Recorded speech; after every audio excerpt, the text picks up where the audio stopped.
Bonjour à tous, j'espère que vous allez bien. Nous, on va très bien. Ça va mon Mimi? Tu dis bonjour aux abonnés? Bonjour les abonnés. Alors, peut-on intervenir dans la vie sexuelle de son chien? Si oui, de quelle manière? Il s'agit surtout de dresser des limites et de lui interdire certains comportements indésirables pour lui faciliter la vie en société. Alors, on vous explique tout sur la sexualité du chien juste après le générique. C'est parti!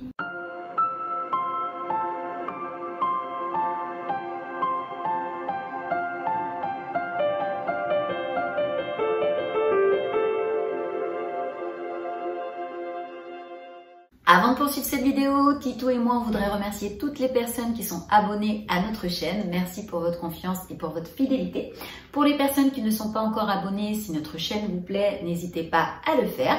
N'hésitez pas non plus à activer la petite cloche pour ne louper aucune vidéo. Et n'hésitez pas également à nous mettre des beaux pouces bleus pour nous encourager, Tito et moi. On continue. L'éducation sexuelle du chien. Le comportement sexuel des chiens est majoritairement régi par son instinct. Si réprimer ses envies paraît contre nature, il ne faut pas culpabiliser à l'idée de poser certaines limites et certaines interdictions. Ces règles sont indispensables pour que votre chien soit sociabilisé et ne soit pas source de gêne pour lui-même et également pour son entourage. Voyons ensemble les grandes lignes de la vie sexuelle des chiens et l'attitude à adopter face à elle. Les grands cycles de la vie sexuelle chez le chien. Chez les mâles, la puberté survient généralement bien plus tard que chez la femelle. Les chiennes ont leur première chaleur entre le 6e et le 9e mois, tandis que leurs congénères de sexe masculin deviennent pubères entre le 10e et le 12e mois de leur vie. Chez les races de grande taille, cela peut même arriver beaucoup plus tard. Atteindre l'âge adulte signifie la fin de la croissance. Castrer son chien de manière précoce est donc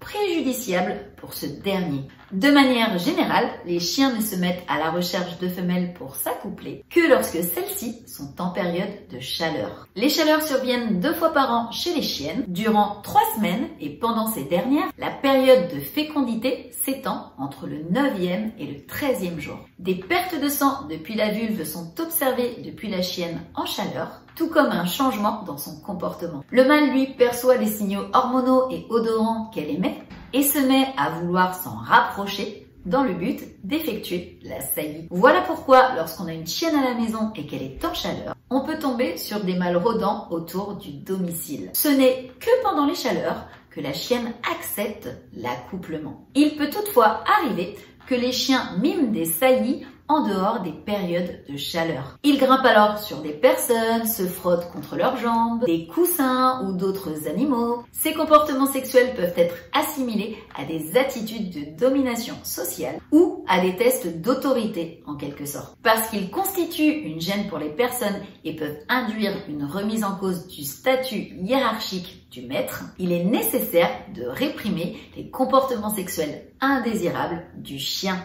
Le laisser vivre sa vie, mais instaurer des limites. Beaucoup de propriétaires de chiens hésitent à mettre un frein aux envies sexuelles de leur toutou, de crainte de les frustrer ou de les rendre malheureux. Leur imposer des limites est donc nécessaire et ne nuit pas forcément à leur bonheur. Il est évident que l'on ne peut pas permettre à son chien de se frotter contre ses invités ou tenter de s'accoupler avec d'autres animaux. Un non, stop ou arrête ferme lui fera comprendre qu'il doit cesser tout de suite ses agissements. Ces interdictions permettent de faciliter sa sociabilisation et contribuent à faciliter la cohabitation avec d'autres individus, à commencer par son maître et sa famille. Dans le même temps, s'il y a une saillie organisée ou non indésirable, il ne faut surtout pas rester là à observer la scène. Aucun comportement sexuel du chien ne doit être fait en présence de sa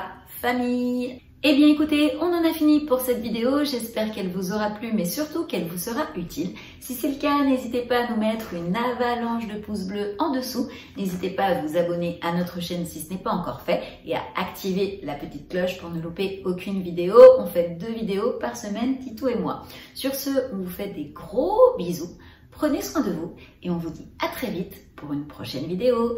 Bisous, bye bye!